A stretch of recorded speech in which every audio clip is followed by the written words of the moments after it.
नमस्कार, capital TV देख रहे हैं आप। मैं हूं आपके साथ पूजा। प्रधानमंत्री नरेंद्र मोदी कल यानी 17 सितंबर को 75 वर्ष के हो जाएंगे। 75 साल की ये उम्र केवल कैलेंडर पर लिखी एक तारीख नहीं है, बल्कि एक तपस्या और त्याग से गढ़ा गया एक ऐसा पड़ाव है जिसने भारतीय राजनीति को नई दिशा दी है। जब 2014 में नरेंद्र मोदी ने प्रधानमंत्री पद संभाला था, तब उनकी उम्र 64 साल की थी। पिछले 11 वर्षों में उन्होंने जो काम किया वो किसी युग पुरुष से कम नहीं। देश की राजनीति, अर्थव्यवस्था, विदेश नीति, सुरक्षा और सामाजिक ढांचे, सब में उन्होंने जो बदलाव किए वो विपक्ष को अब तक हजम नहीं हो पा रहा है। और यही वजह है कि देश का विपक्ष चाहता है कि पीएम मोदी जल्द से जल्द रिटायर हो जाए। विपक्ष इस पर बहस कर रहा है कि 75 साल के होने के बाद मोदी जी को रिटायर हो जाना चाहिए। कांग्रेस पार्टी तो कह रही है कि मोदी जी अब इस्तीफा दे देंगे। हालांकि कुछ दिन पहले मोहन भागवत भी साफ कह चुके हैं कि उन्होंने कभी किसी को यह नहीं कहा कि 75 साल की उम्र में रिटायर होना चाहिए। तो आज पीएम मोदी का जन्मदिन और विपक्ष की बेचैनी, इसी पर चर्चा करेंगे। मेरे साथ स्टूडियो में मौजूद हैं कैपिटल टीवी के editor in chief doctor Manish Kumar. Doctor साहब, बहुत बहुत स्वागत है आपका। धन्यवाद। कल पीएम मोदी का जन्मदिन है, लेकिन विपक्ष को रिटायरमेंट की इतनी चिंता क्यों है? भाई, रिटायरमेंट किस लिए चाहिए और क्यों चाहिए? संविधान ये राहुल गांधी पॉकेट में लेके चलते हैं? ये विपक्ष वाले पॉकेट में लेके चलते हैं क्या? देश की जनता ने प्रधानमंत्री मोदी को चुना है 5 साल के लिए। रिटायरमेंट का सवाल कहां है? संविधान की पढ़ाई नहीं की है इन लोगों ने। 5 साल के लिए चुना जाता है और जनता अगर फिर से चुनेगी तो ये तो जिम्मेदारी है, किसी की मन मर्जी नहीं है। प्रधानमंत्री मोदी चाह भी लेंगे कि भाई हमको रिटायर करना है, थक गया हूं, बहुत काम करता हूं, नींद पूरा नहीं होता, शरीर जो है वो थकान है, और उसके बाद वो कहेंगे कि मैं रिटायरमेंट चाहता हूं, तो देश की जनता कहेगी भाई रिटायरमेंट नहीं, आपको 5 साल के लिए हमने चुना है। यह संवैधानिक व्यवस्था हो गई। राजनीतिक, मैं बार बार कहता हूं, ये पागल हो गए विपक्ष वाले। गलती से भी प्रधानमंत्री मोदी ने यह घोषणा कर दी कि वो रिटायरमेंट ले रहे हैं। आप ये समझिए, फिर जिंदगी भर कांग्रेस पार्टी जब हाथ मलते रह जाएगी, उस आदमी को ढूंढेगी कि कांग्रेस की मीटिंग में किसने कहा था कि भाई रिटायरमेंट को जो है एक मुद्दा बनाओ। क्यों? प्रधानमंत्री मोदी का जो शख्सियत है वो महात्मा गांधी से भी बड़ा हो जाएगा। इन लोगों को भारतीय समाज के बारे में ABCD तक नहीं मालूम है। हिंदुस्तान त्याग को पूजता है। त्याग जिसने कर दिया वही महात्मा है, वही लीडर है। इसलिए गांधी जी जिस तरीके से रहते थे, इसलिए लोगों ने उनको सिर पे बिठाया। लेकिन उनके पास कभी सत्ता नहीं आई, उनके पास मॉरल सत्ता थी। इनके पास तो रियल सत्ता है। प्रधानमंत्री हैं वो। अगर उन्होंने इतना बड़ा त्याग कर दिया, आप समझिए लोग सड़कों पे आ जाएंगे। अगले 30-40 साल तक फिर भारतीय जनता पार्टी, फिर कोई भी लीडर रहे, भारतीय जनता पार्टी फिर आप तो ये कांग्रेस पार्टी जो है भस्मासुर हो गई है जी। ये खुद का नुकसान करने के लिए वो तरह तरह का काम करती है। कभी माता जी को उनके गाली दे देना, कभी कुछ और पर्सनल मैटर को उठा के लेके आना।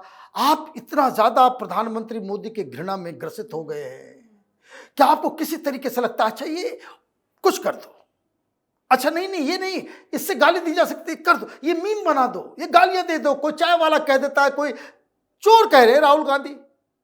और मैं आपको बता दूं, बिहार से मैं घूम घूम के आ रहा हूं, ये चोर कहना प्रधानमंत्री मोदी को यही सबसे बड़ा मुद्दा बन जाएगा। और प्रधानमंत्री मोदी लास्ट समय, कैंपेन के लास्ट फेज में वो ऐसे चीजों को घुमाएंगे, ये फिर तेजस्वी यादव भी सिर पीटेगा, भाई क्यों राहुल गांधी के साथ घूमे। तो ये तो रिटायरमेंट का मसला संविधान में कहीं लिखा हुआ है कि रिटायरमेंट होगा? बीजेपी के संविधान में लिखा हुआ है, RSS के संविधान में लिखा हुआ है? ये बेकार की बातें, ये बेफजूल बातें हैं और ये इतना घातक है कि अगर प्रधानमंत्री ने ये काम कर दिया तो विपक्ष जो है अगले 30-40 सालों तक वो गर्त में ही चला जाएगा। ये कहानी है, प्रधानमंत्री के जन्मदिन है। भाई आप जन्मदिन के ऊपर बधाई दें, मामला को खत्म करें। आप ही तूल देने में लगे हुए हो। जिसको नहीं भी मालूम होगा वो मालूम हो गया।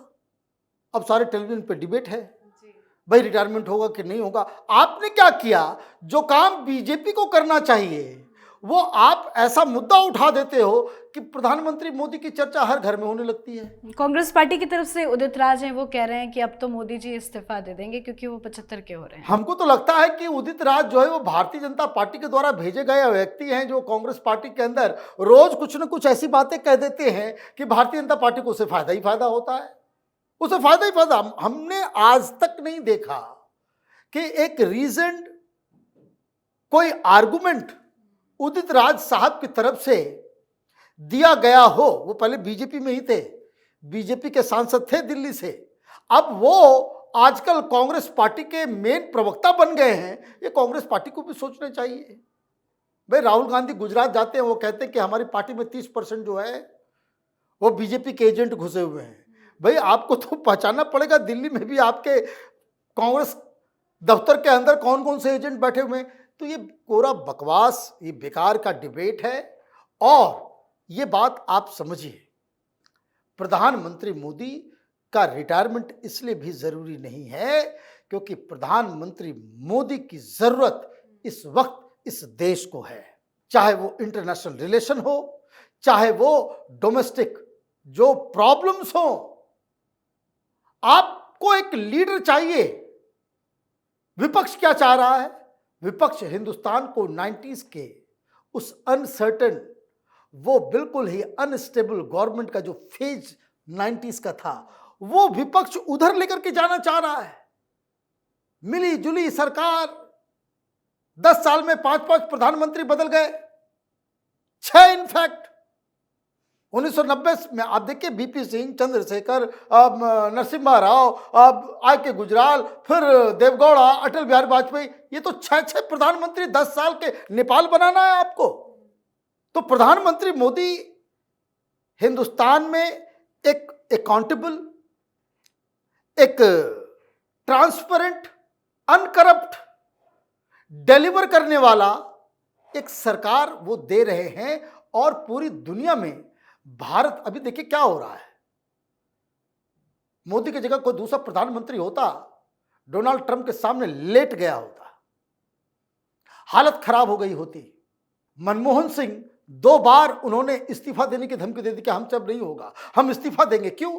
दोनों ही बार अमेरिका के साथ निगोशिएशन, अमेरिका के दबाव के कारण। न्यूक्लियर डील याद है ना?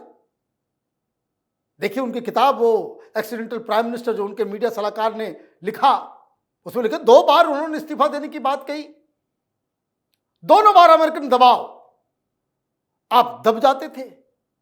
प्रधानमंत्री मोदी डोनाल्ड ट्रंप जैसे प्रेसिडेंट को इस तरीके से उलझाया, इस तरीके से डिप्लोमेसी में उनको घुमाया कि आज पूरी दुनिया कह रही है कि भाई प्रधानमंत्री मोदी ने तो गजब कर दिया। 181 देशों के ऊपर वो टैरिफ का जो है वो चल रहा है। और प्रधानमंत्री मोदी जिस तरीके से उन्होंने अपना स्टैंड लिया और ओपनली कहा कि गरीबों, किसानों, मछुआरों, उनके हित को खत्म नहीं होने देंगे, चट्टान की तरह मोदी खड़ा हो जाएगा, तो ये जो चट्टान साबित हो रहे हैं। तो ये जो जन्मदिन के ऊपर कांग्रेस पार्टी जिस तरह की राजनीति करने की कोशिश कर रही है, वो बड़ी बेईमानी है। बेईमानी इसलिए है क्योंकि आपको कभी कभी चुपचाप रहने से ज़्यादा बेहतर होता है। चुपचाप रहने से आप बिल्कुल बच जाते हैं। लेकिन आपको मोदी को गाली देना है, मोदी पे कटाक्ष करना है, मोदी को ही घेरना है, नीतियों को नहीं, सरकार की नीतियों के ऊपर नहीं, मोदी आपके टारगेट पे है। तो जब आप मोदी को टारगेट बनाते हैं तो मोदी को उसका फायदा ही मिलता है, उससे उनका कुछ नुकसान नहीं होता है। जी, बहुत बहुत धन्यवाद सर बातचीत के लिए। धन्यवाद। तो असलियत ये है कि विपक्ष मोदी से डरता है उनकी लोकप्रियता से, उनके संगठन कौशल से और सबसे ज्यादा उनके काम के परिणामों से। यही वजह है कि मोदी को घेरने के लिए कभी तानाशाह कहा जाता है, कभी तानाशाही मानसिकता का आरोप लगाया जाता है और अब 75 साल का बहाना बनाया जा रहा है। मोदी जी का 75वां जन्मदिन विपक्ष की बेचैनी का दिन है, क्योंकि ये उम्र उनके संकल्प की मजबूती की ओर बढ़ाती है। विपक्ष सोचता है कि मोदी उम्र से थक जाएंगे, लेकिन असलियत यह है कि मोदी ने अभी अपने नए मिशन 2047 के विकसित भारत की शुरुआत ही की है। तो आपकी क्या कुछ राय है, कमेंट करके लिखिएगा। देखते रहिए कैपिटल टीवी। नमस्कार।